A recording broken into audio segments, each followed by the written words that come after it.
Assalamualaikum warahmatullahi wabarakatuh.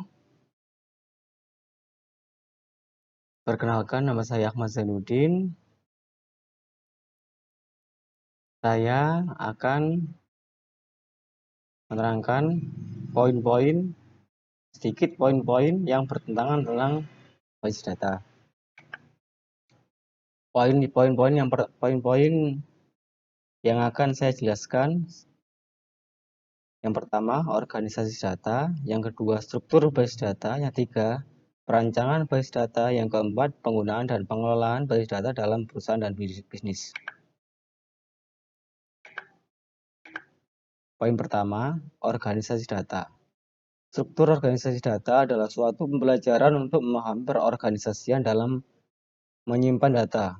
Untuk itu diperlukan terlebih dahulu pemahaman tentang data dan klasifikasinya dalam penyimpanan data.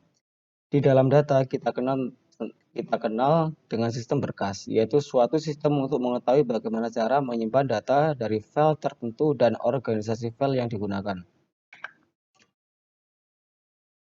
Poin yang kedua, struktur basis data. Struktur basis data merupakan serangkaian pengetahuan tentang permodelan data, pengetahuan tentang file, tabel, field, record, abstraksi data, dan serangkaian konsep yang digunakan untuk membuat deskripsi struktur basis data. Melalui deskripsi struktur basis data dapat ditentukan jenis data, hubungan, dan constraint data yang ditangani. Dalam basis data diorganisasikan ke dalam bentuk elemen seperti field, record, file. Definisi dari ketiganya yakni sebagai berikut. Field atau elemen adalah satuan data terkecil yang tidak dapat dipecah lagi menjadi unit lain yang bermakna. Misalnya, data siswa terdiri dari nomor induk siswa, nama, alamat, telepon, atau jenis kelamin. Record atau rekaman merupakan gabungan sejumlah elemen data yang saling terkait. Istilah lain dari record adalah baris atau tabel. Baris atau tupel. Maaf, keliru. Yang terakhir, file adalah himpunan seluruh record yang bertipe sama. Ini adalah contoh gambaran dari IRD.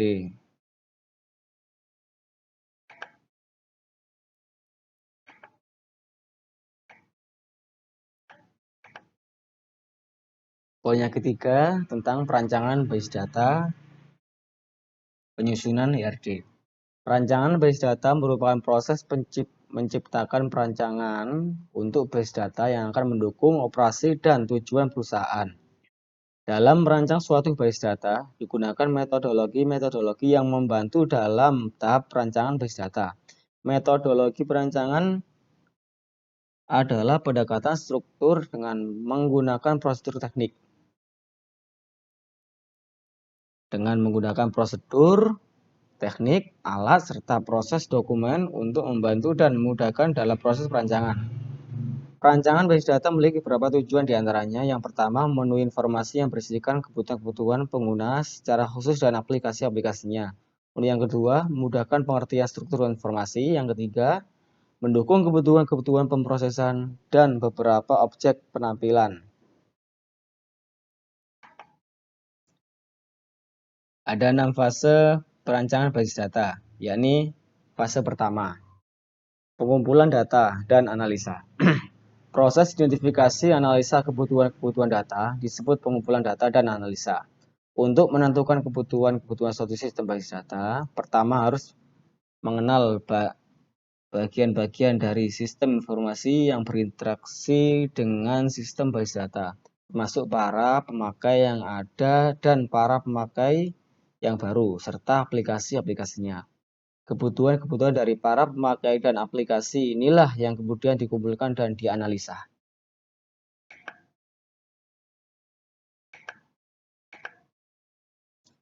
Fase yang kedua yakni perancangan basis data secara konseptual.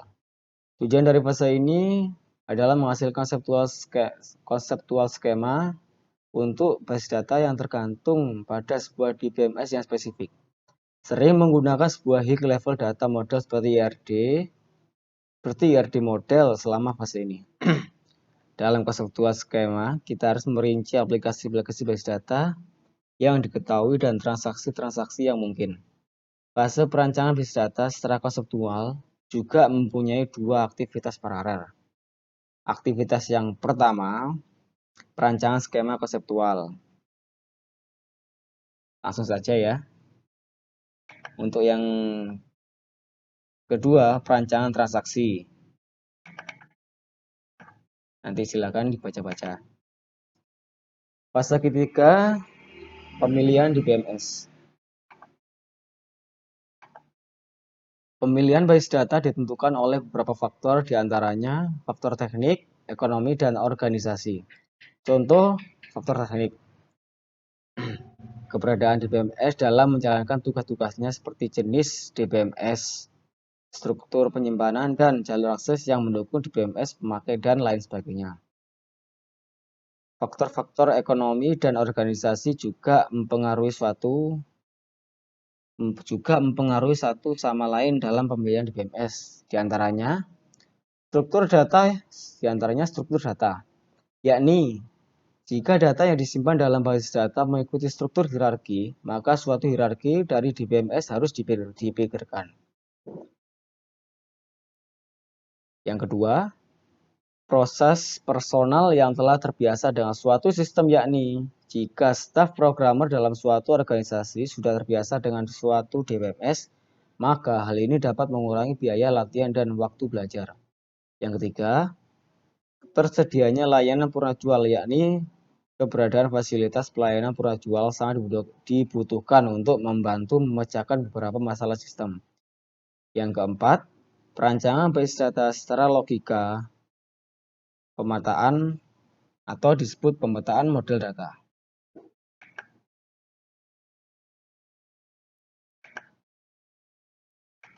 Fase yang keempat, yakni perancangan basis data secara fisik.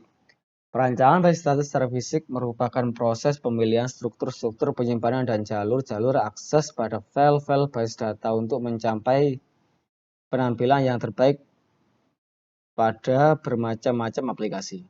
Selama fase ini, dirancang spesifikasi-spesifikasi untuk basis data yang disimpan yang berhubungan dengan struktur-struktur penyimpanan fisik, penempatan record, dan jalur akses.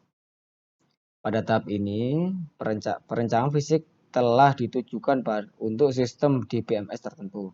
Rancangan basis data tingkat fisik sudah dikaitkan dengan platform dan perangkat lunak sistem manajemen basis data di mana basis data diimplementasikan.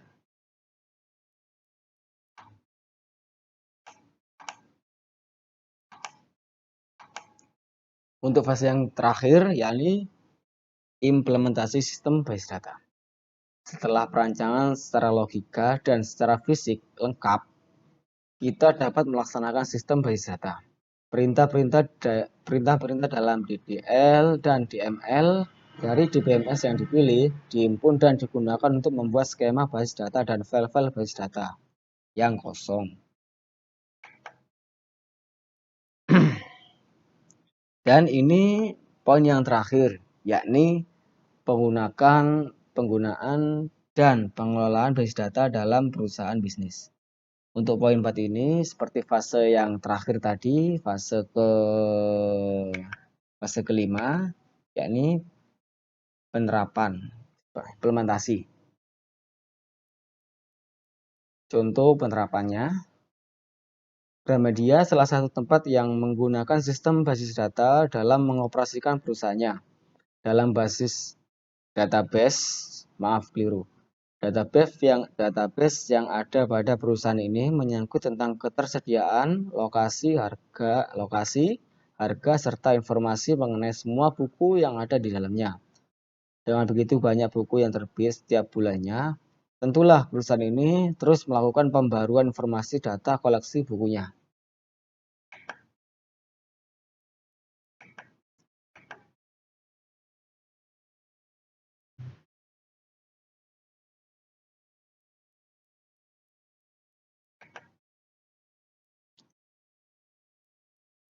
Seperti contoh, kita akan menganalisis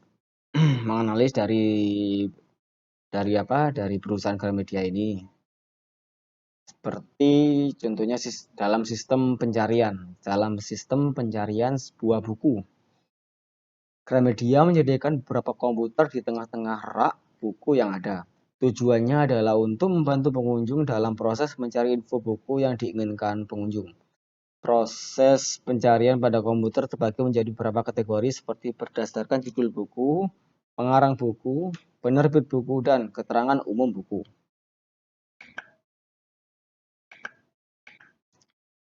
Ketika seorang pengunjung ingin langsung menemukan buku yang dicarinya, ia bisa mencarinya dengan komputer dengan mengetikkan judul buku. Maka, komputer akan mengakses ke dalam database yang ada dan mencocokkan judul-judul buku yang ada dengan judul yang diketikkan sebelumnya. Begitupun jika pengunjung mencari berdasarkan nama pengarang ataupun nama penerbit. Hasil yang ditampilkan komputer adalah berupa judul, penerbit, ataupun pengarang buku lengkap dengan lokasi tempat buku itu berada.